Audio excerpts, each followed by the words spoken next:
It feels like we're repeating history. I'm scared for the first time in my life. I'm 60, almost 65 years old. I'm scared for the first time in my life. I'm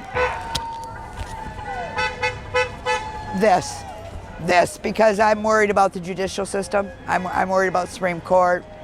I'm worried about our rights that are just being ripped away every day.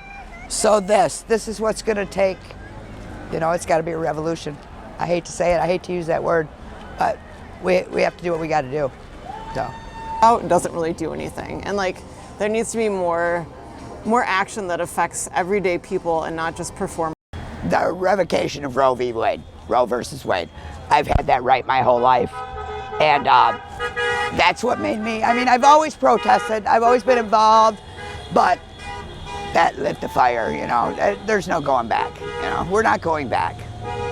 It's just really palatable. All of the things that we want to do they just make sense. I think that everyone is struggling a lot. It's something that any business, but especially small businesses that have to buy anything that's metal from anywhere. And as anyone who likes beer knows, especially when it's being canned, the cans come from somewhere. The aluminum comes from somewhere, and even if the company is that manufactures the metal thing is in the United States, chances are the metal's coming from somewhere else. If we needed to buy repair a tank or buy another tank for brewing, it would be insane. But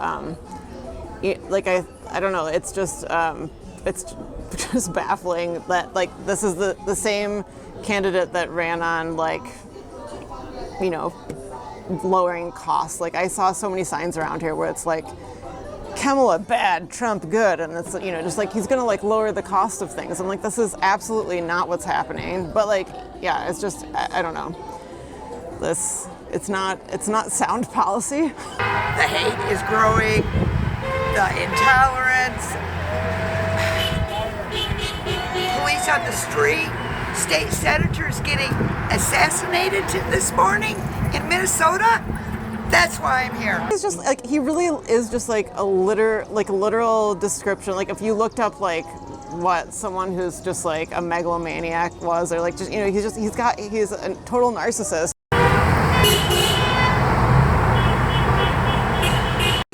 We're going tomorrow, but and I think this one feels more important, but all the little, not to be a dick, but most of the Benzie Dems and just lining the sides of 31, and some old ladies screaming, "This is what democracy looks like." I'm this is what fascism looks like. Okay, we need to be a little bit more rough and tumble about this. It's not I'm not saying we need to light cars on fire, but it's not just this thing we're doing for fun that's going to a protest. And so they've all felt pretty lackluster and they're not really doing anything.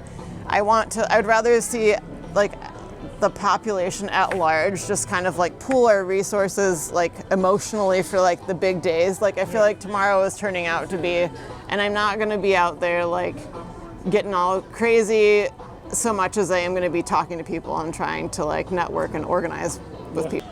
It takes a village. We're under attack from fascists, white supremacists, political violence. Our representatives are being murdered in their bed. Military's on our streets, arresting U.S. citizens. That's why I'm here. I agree with most of their policies. I don't know enough about the Benzie socialist group yet to be informed to speak on it. Who knows? I might go that way, because people on Facebook, they call me communist, and so I say, no, I'm a socialist.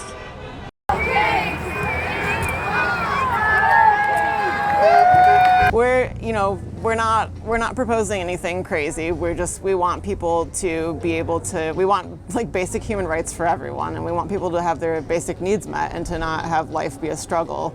And we just want to take care of each other as humans, and I don't think there's anything that's very crazy or radical about that. So I feel it's something that could potentially be, intriguing to people who are Democrats right now that feel they don't really have a party and they don't see much happening that is going to positively affect them, or anything that's going to affect anything at all right now, because, you know, their hands are tied.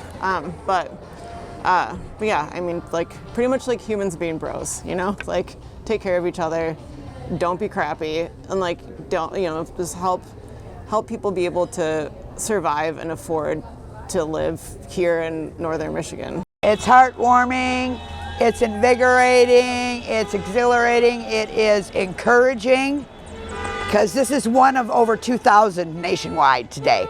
And it's in other countries. People see our crisis we got going on here. They see it worldwide, so that's why I'm here.